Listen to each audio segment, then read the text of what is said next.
In today's gaming news, WildStar introduces us to Adventures, Wolfenstein gets a release date, and Blizzard adds the ability to purchase a level 90 in World of Warcraft.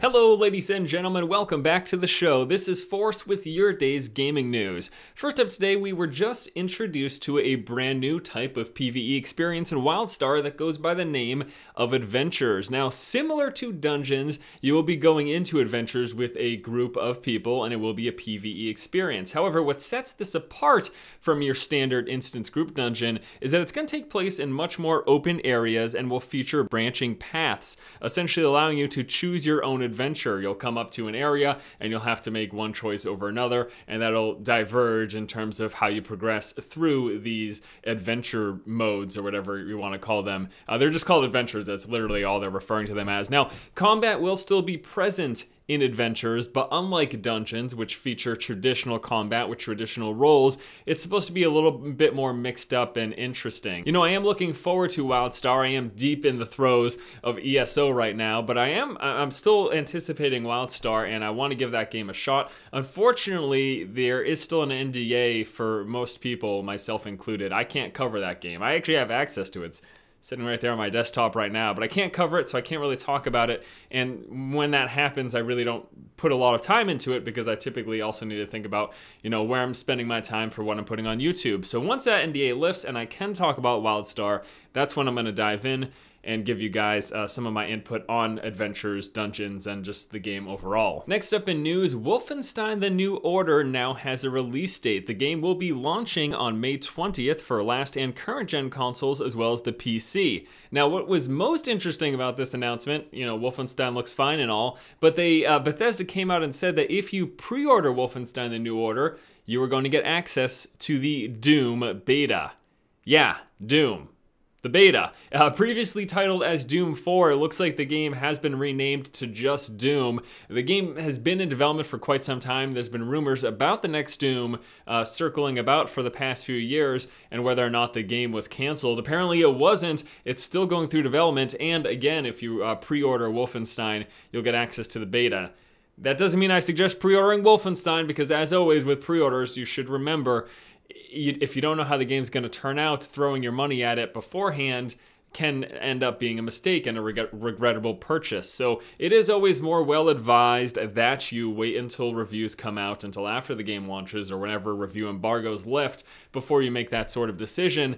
But, you know, if you're someone who doesn't even care about Wolfenstein that much and just wants to play in the Doom beta, then obviously, you know, everyone can do what they want with their money. I'm just trying to make sure that people are informed and making the best decisions that they can.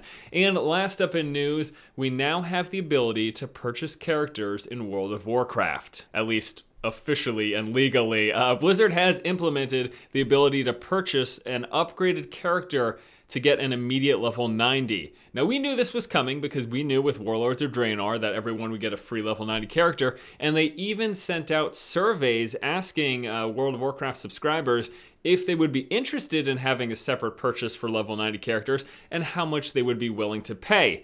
This is the kicker here, because we have the ability, we knew it was coming, we anticipated it to come, but what we didn't really anticipate was the price. It is priced at $60. So if you're interested in buying a level 90 character in WoW, you have to pay $60. Now let's talk about that price for a moment. You could say that at $60, although it seems like a ridiculous amount, frankly, I anticipated the purchase of 60 character to be somewhere in the purchase a level 90 character to be somewhere in the vicinity of, I don't know, $15 to $30. That's probably where I would ballpark it. At $60, this means a lot less people are actually going to be inclined to do this, because that's a decent chunk of change. I mean, that's the cost of an average AAA title, you know? But I guess the other thing to keep in mind, I don't even know if there's another thing to keep in mind. That seems like a high price point, doesn't it? Again, it's going to keep people out. It's going to keep, I guess, gold buyers from making this purchase, or it's going to probably ruin their business, because I think, you know, we've had the ability to purchase WoW characters forever. In fact, I'm not going to lie here. I have gotten rid of old accounts in the past and received money for them. This was a long, long time ago. Like, this was all the way back during vanilla time period.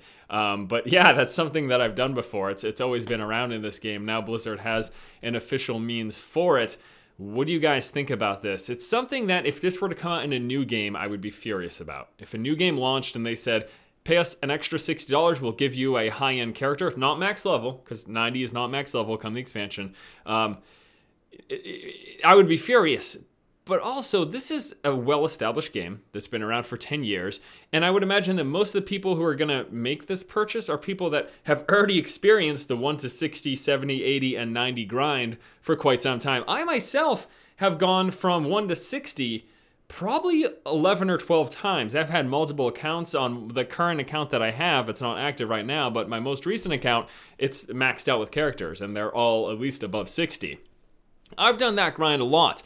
You know, paying to skip content, why don't you make better content that people don't want to skip?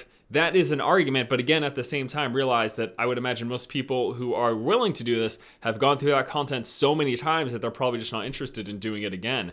I won't make such a purchase, but I am probably a candidate for that because I've done 1 to 60, 70, 80, and 90 so many times. I don't know that I would really want to do it again, but you know, I'm not going to be one to make that purchase, and I want to know what you guys think about that. Buying level 90 characters for $60 in WoW. Do you think the price is too high? Do you think this should even be an option? Let me know your thoughts in the comment section below. All right, guys, that is going to do it for today's episode of the show. As always, thank you so much for watching. Once again, this has been Force, and you have just been force-fed. I mean, if you really think about it, $60 isn't that much. Back when I first quit WoW and I had a top-end character, there were people willing to pay like $1,000. How do I know that? I don't know. Is that illegal? No. Yeah?